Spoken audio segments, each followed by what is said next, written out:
Welcome back. This is Dan Kocel with Core Music, and we're going to do something awful special today. We're going to have Jesse Hernandez in house. Jesse has been doing percussion for many years, and he's played with many local bands, both in Northwest Indiana and Chicago. And I think his story is something that we really need to expound on a little bit, so you get a better understanding about the percussion type instruments, and also some of the bands he's been affiliated with and the type of music that he likes to play and playing live in front of people. So I think this is going to be a great opportunity for us to meet and discuss things with Jesse Hernandez. One of the great things about Jesse is, he's a professional. He's been doing this for, like I said, quite some time. And just recently he was helping me out with an intro to a song that I was working on. And here's just a little bit of him in the studio, some of the great things that he does.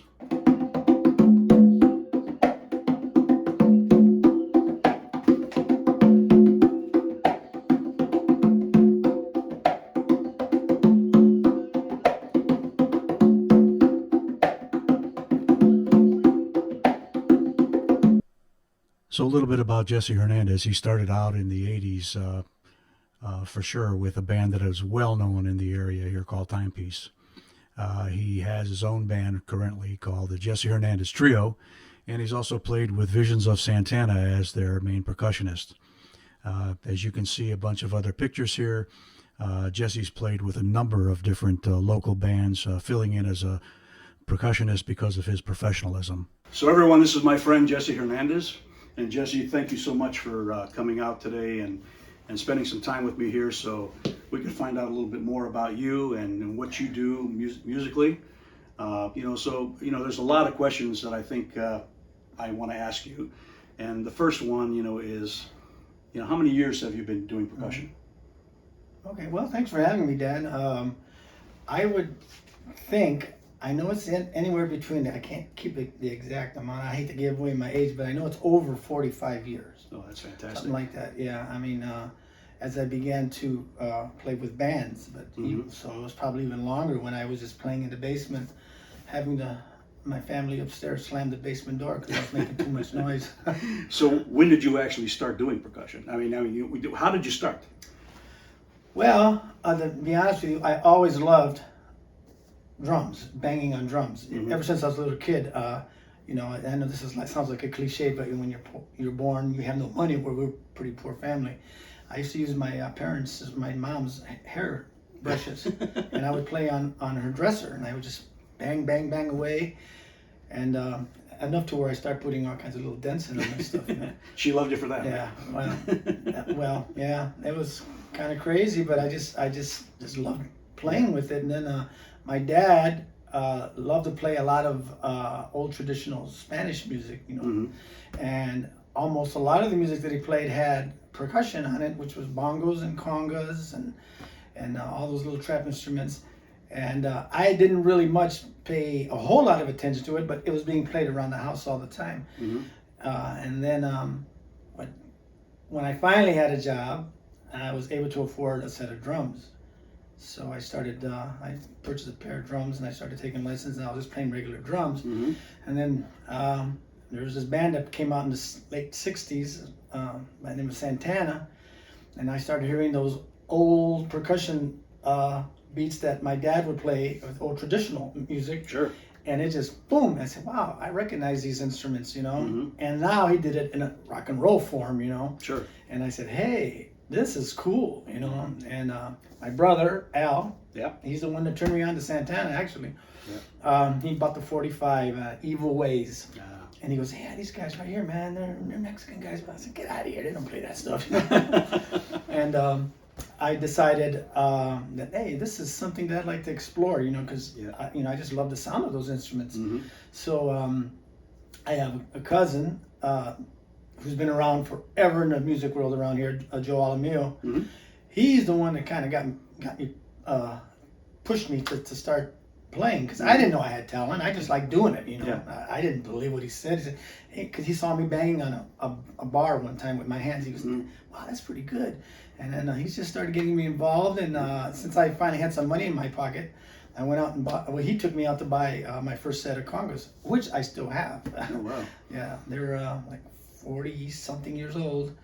And then they sound great. They're broken in really well. Oh yeah, and I refurbished them all. They're sitting downstairs. And another instrument, timbales. That's a big instrument that Santana uses with the cowbells and the two drums there. I started playing those too, and as a matter of fact, that was the very first instrument I played on stage with my cousin Joe's band.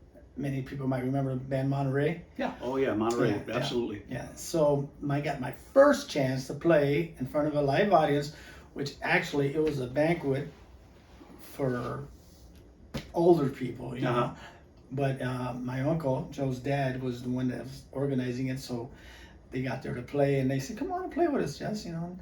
And I said, "Okay, I'll try it." You know, I played a few songs. We only played a few songs with them, and that was my first time I got on stage.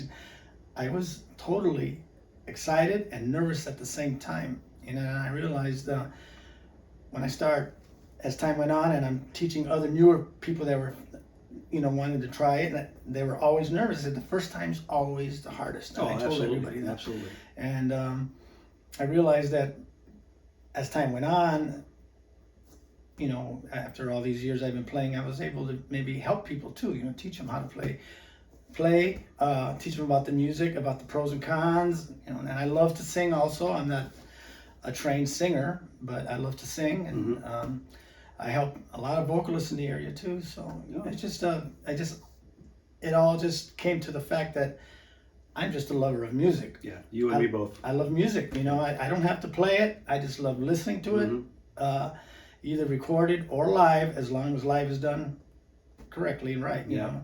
Well, I appreciate when I came to see you the last time at Jalapenos, you let me get up there and sing with you. Yeah, you did a great job. That was kind of neat. Yeah, that was good. I enjoyed that. Well, you heard that standing ovation, right? Yeah, right.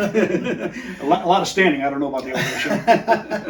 I don't know about that. I just heard a lot of clapping. Hey, all right. I love to sing too, and I like to get in front of people and do my thing too, you know. But you know, I play the drums, you know, along with the rest of my instruments that I play. But I'm really not into deeper into percussion. Like, you know, I don't understand congas and bongos and what's the difference. I know the bongos are smaller, the congas are deeper, different hollower sound or whatever. But I don't, you know. Why don't you give me a little bit of background on you know, those things that you play and what makes the difference between them? Okay, well, the congas generally, what I try to introduce with the congas in this area, Northwest Indiana, not all the areas, is try to present that instrument with the music that, you know, the mainstream music that really necessarily doesn't have congas. Right. And I just want to introduce to the crowd, this is a new instrument, which is really not. It's hundreds of years old. Right. But, you know, people don't know what they are, you know. Right. And because I had the luxury of meeting some really talented musicians, but are not really familiar with the Latin style of music, but they know, you know, when they hear me play, they say, "Oh, why don't you come play with us?" You know. And so congas is basically just adding the icing to the drums.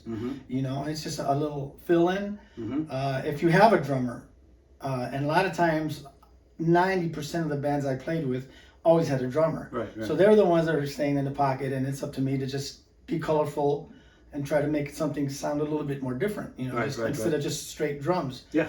To me, you know, I think it sounds great. If I'm not doing it, if somebody else is doing it, I just love to hear the sound of percussion, cowbells, bongos. Bongos is used, it's a smaller instrument. If you really get into the Latin part of music, there are no drums. There's just timbales, congas, and a lot of times bongos. They're keeping the beat. Yeah. And that makes it so much more challenging because you can't mess up because you're the drummer now, you know. And the congas play a certain beat, the cowbell, the clave, you know, and then the bongos, and you put it all together and it sounds as one when it's done right. And that's, to me, that's the challenge of it. Even up to this day, it's a challenge for me, you know. I don't really play with that many Latin bands because it's not too popular around here. I'd have to go to Chicago, and sometimes it's just time. It's too many time constraints, and I can do it, but I can't do it at a constant basis all the time. It's just too much. But when I was younger, yeah, I go check it out all the time. If I'm not playing, I'll go listen to it. Yeah. And I'm still learning, you know. But basically, it's just it's coloring in, adding more to the flavor of the song. There you go. Yeah, I mean, no matter what you're playing, I mean, you can throw that in there somehow. You know, a lot of times I realize that, well, I don't know if this is gonna fit, and I've done some shows with people. I said, well, you sure I could help you with this? And they say, yeah, come on. And I did it, and I'm thinking, this doesn't sound right. And they're just ecstatic. So, oh, that sounds great. So, okay. Yeah, you know, you could probably put those instruments with any other instruments. I know one of the local Panapaloosas that we've had here, and, you know, I actually played the guitar, and my brother-in-law played the congas. Oh, really? Because cool. he's a drummer, so you know he brought the congas up, and we played music that wasn't Latin, and it wasn't, you know, it wasn't Santana, it wasn't Malo, it was just you know, mainstream type music. But he was able to put the beat there, and it really made things sound really nice together. So Yeah. And, you know, we really enjoyed that. To this day, I'm working with people that I don't think there's not one Latin song in the whole list, but I got a show coming up with them, and they love it. They say, That's yeah, great. come on That's and do great. it. So yeah, I guess, yeah, my main focus is, well, instead of me playing, even though I love playing Latin music, I'm a lover of Latin rock, you know, old school Spanish flamenco guitars. I love R&B, and I love funk. I mean, I don't have to be playing funk. I mean, congas on funk, but they'll fit. But that's the music that I feel right here. I mean, as far as being mechanically trained, I just practice on my own. Just Listen to the music in your headphones and play. Yeah, and I just practice. I watch, and you know, they got videos all the time. Oh yeah, absolutely, absolutely. But what I love to play is something that I feel in my heart. You know, I feel it, so I don't even have to think that much. You know, if you're playing music where you're not too familiar with, I'll do it if they want me to do it. Yeah. But it's not something that what I feel about what music is. You know, to me, I was fortunate enough to have income outside of music. Right. And almost 80% of the people that I work with, that's what they do for a living. Right. So they're gonna play what the people want them to hear.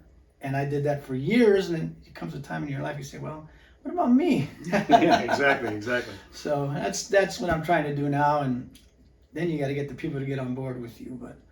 But it's basically the love of music, man. That's what got me to play anything, and it was Santana that got me involved in playing that kind of music. Oh, yeah, And I Santana love the mixes Santana it up. music. Yeah, he does. He I really can does. tell. Oh yeah, I really enjoy the Santana music. Yeah, seen him twice in concert. I really enjoyed it. So out of all the percussion instruments, which is your favorite and why? Wow. There's one that's neck and neck, are the congas and the timbales. Now the timbales are what Chile E does, right? Yeah. Okay. Those are my two favorite. Right now, I've been playing mostly congas, and when you spend more time on that one instrument, it gets to be your favorite because now you're getting all your chops down pretty good. Yeah. And then when you got to switch over to timbales, it's like you got to start all over. And there's times where I just play timbales, and then I start getting really, you know, down with that one, and then that becomes my favorite one. Well, you know, I get, you know, I have so many guitars, and I'll take one, and you know, I have, believe it or not, the one behind me here. It's the cheapest guitar I own. It's your most favorite guitar. It feels right when I put it in, and I'm sure that's what it does when you're playing your congas. Yeah. Yes, I mean the ones that I use at shows, they just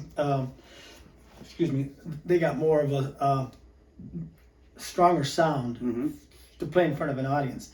I got other ones that aren't strong, but man, they sound great in a quiet atmosphere. They just sound fantastic. So, I mean, I like them all, but you know, it depends on what you're going to use them for, what the event is or whatever. Yeah.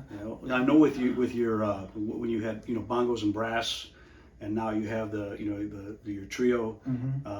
You're the lead singer now, and you know, you said you really enjoyed singing.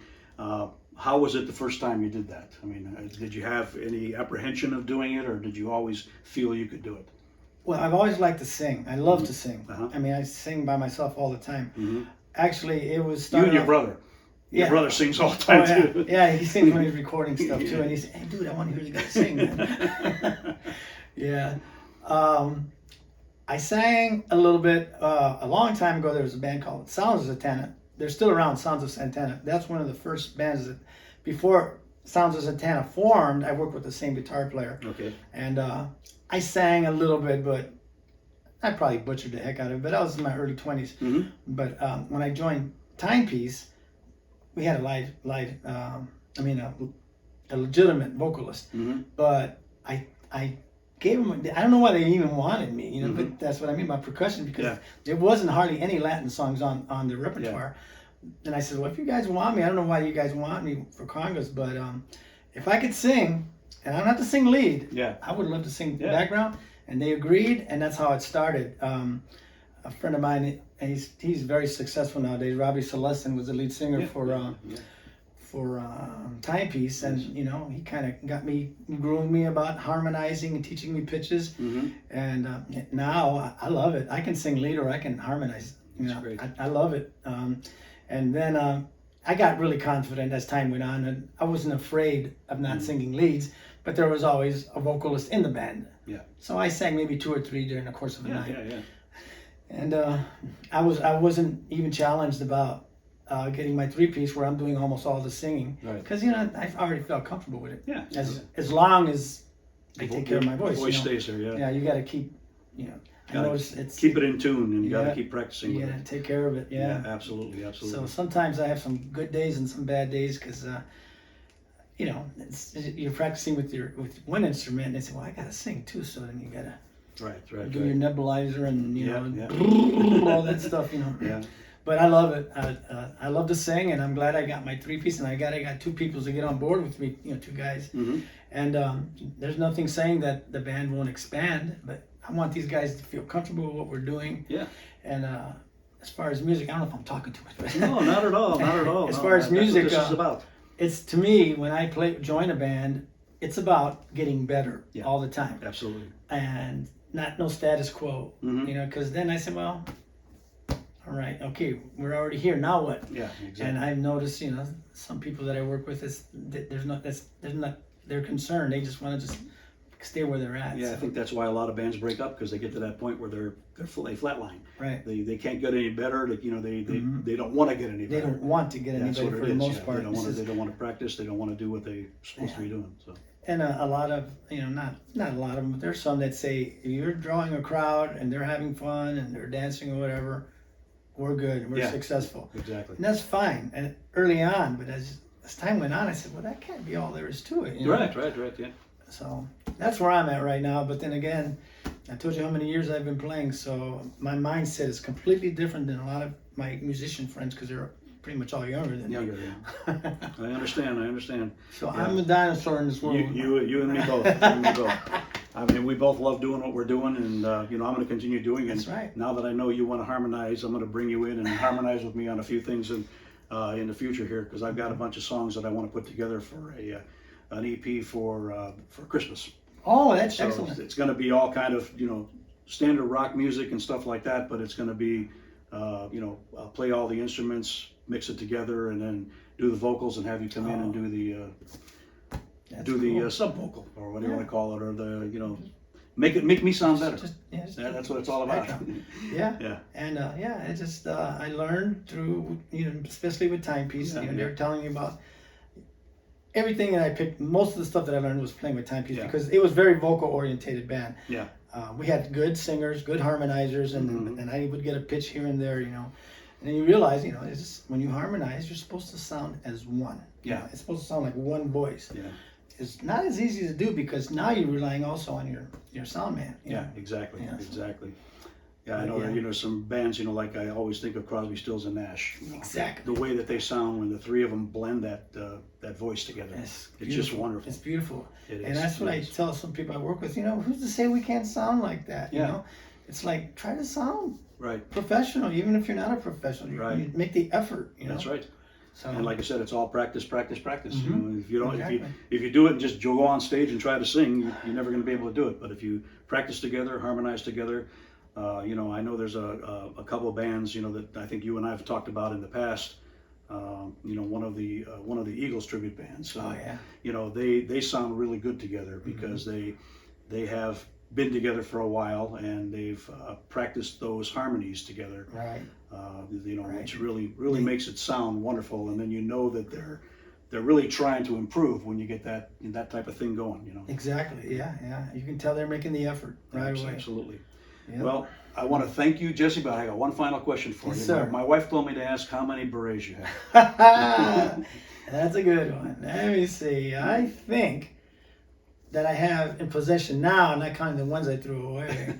I probably got about 8 or 9 of them. There you go. And There they're you go. assorted colors. And Yeah, I know. I'm about to order new ones, so. There you go.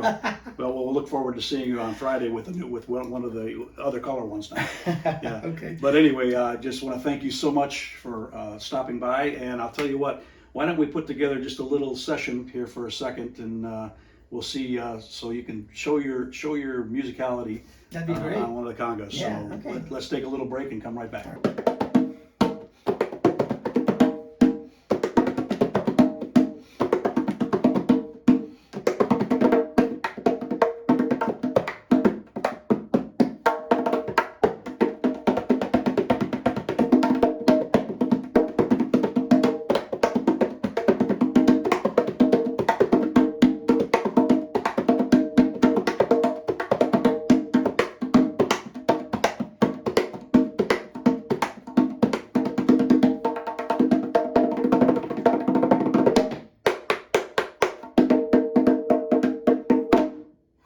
I just wanted to say thank you to Jesse for coming in and talking about his passion, his instruments, and what he loves doing.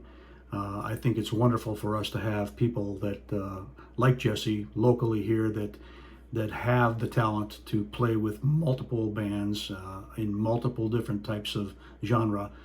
And Jesse's been around for, like, as he said, for quite some time. He didn't want to show his age, but he's been around for quite some time and has done a great job. Anytime I've ever seen him play, he does a fantastic job doing what he does best. I also have put a link down below to Jesse's Facebook page. So if you ever want to see a little bit more about Jesse, learn a little bit more about his talents, and see where he might be playing locally, I think it'd be a great thing to do. And once again, I'd like to have you hit the subscribe button and the like button. And hopefully this was an enjoyable video for you. And look forward to seeing you next time. You take care now.